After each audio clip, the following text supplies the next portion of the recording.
kehidupannya tersendiri sampai lupa. Dan ini di dalam kehidupan kita masyarakat modern di Indonesia ini kan banyak seperti itu, Ustaz. Ya, ya.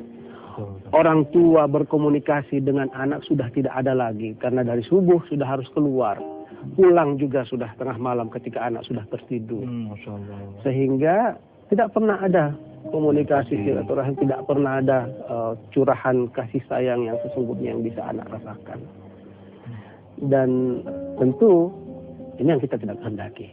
Nah, mudah-mudahan kita bisa mendapatkan pencerahan bagaimana Rasulullah SAW mendidik anak-anak, anak-anak beliau, cucunya juga, dan bagaimana para sahabat, para ulama, para cendekia memberikan teladan bagaimana mendidik anak kita. Rasulullah menyatakan dalam hadis beliau, "Allimu auladakum salah wa hum abna'u sab'in wadribuhum 'alaiha wa hum abna'u asyrin."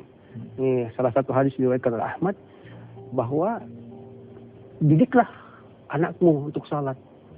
Bahkan di dalam keterangan ini pada umur 7 tahun dia sudah harus mulai ikut mendirikan sholat. Alhamdulillah ada banyak yang sudah mulai membiasakan. Bukan 7 tahun. Ketika anak sudah bisa mulai bercakap, menyebutkan kata pertama yang bisa dia ungkapkan, itu sudah bisa dia kasih ikut kan. Ya. Bahkan kita lihat bahkan masih sangat belum 1 tahun ya, sudah dibawa kemana-mana untuk dibiasakan mencintai masjid dan seterusnya. Di sini dia katakan wadribu 'alaiha wa hum abna'u asyrin. Bahkan kalau dia sudah berumur 10 tahun dipukul, tetapi makna wadribuh di sini tidak berarti harus memukul dengan fisik. Memberikan teguran sehingga dia merasa terpukul secara emosional juga, itu merupakan salah satu bentuk pendidikan supaya anak itu bisa dididik dengan baik. Tetapi tentu saja tidak dengan cara yang menyebabkan anak itu akhirnya mendendam kepada orang tuanya karena perilaku orang tua yang mendidik secara keras. Ada satu cerita yang cukup menarik untuk kita jadikan sebagai bahan renungan. Satu ketika Rasulullah SAW didatangi oleh seorang ibu yang membawa anaknya, bayinya. Dengan begitu bangganya dia perkenalkan, "Ya Rasul, ini anak saya, mohon didoakan ya Rasulullah." Dan Rasul SAW mengambil bayi itu lalu digendong ya, ngomong itu. Tapi rupanya si bayi ini tiba-tiba ngompol dan mengenai gamis Rasulullah. Sang ibu merasa malu, langsung marah. Dia langsung mengambil itu, orang Bugis bilang nasi tai radana gitu. Nasi tai gitu, artinya dia ambil dengan keras. Nasi tai itu ambil dengan keras. Nasi tai itu dia ambil dengan keras, dia marah sama, kamu ini memalukan, masa Rasul kok kencingnya kayak gitu. Marah gitu. Sampai anak tadi kaget dan menangis. Rasul SAW balik menegur sang ibu. Apa itu teguran Rasul? Bu, jangan dikerasi seperti itu anaknya gitu. Tadi si bayi mengencing pakaian saya, ini bisa dibersihkan.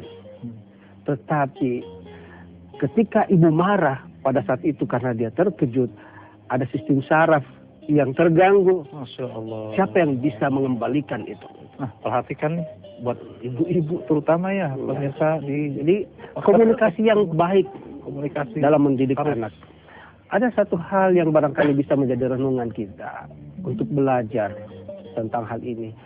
Ini cerita lagi nih Ustadz nih, bahwa ada seseorang yang selalu marah kepada anaknya, katakanlah seperti itu, sehingga dia merasa, aduh, kok saya dalam berkomunikasi dengan anak saya selalu bawaannya mau marah saja terus.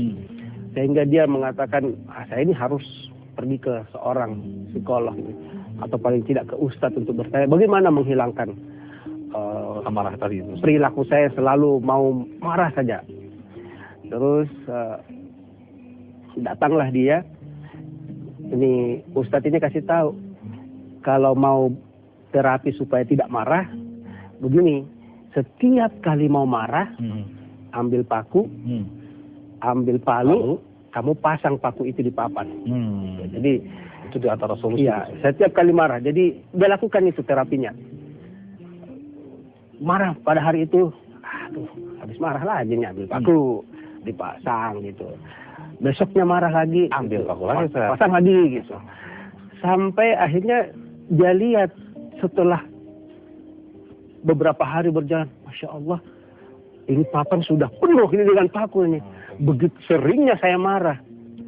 Dia, aduh, saya menyesal Ustaz. Ternyata saya masih pemarah ini. Dia menghadap lagi ke Ustaz.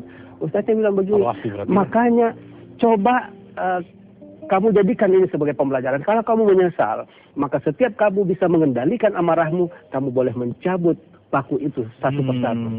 Keesokan harinya, dia mau marah, tapi dia tahan. Saya tidak bisa marah lagi ini karena papan ini juga sudah tidak ada tempat untuk masang paku. Akhirnya berhasil dia menahan marahnya, cabutlah itu satu persatu. Sampai akhirnya selesai. Dia menghadap ke Ustaz. Alhamdulillah Ustaz, saya sudah bisa menahan marahnya tersendiri.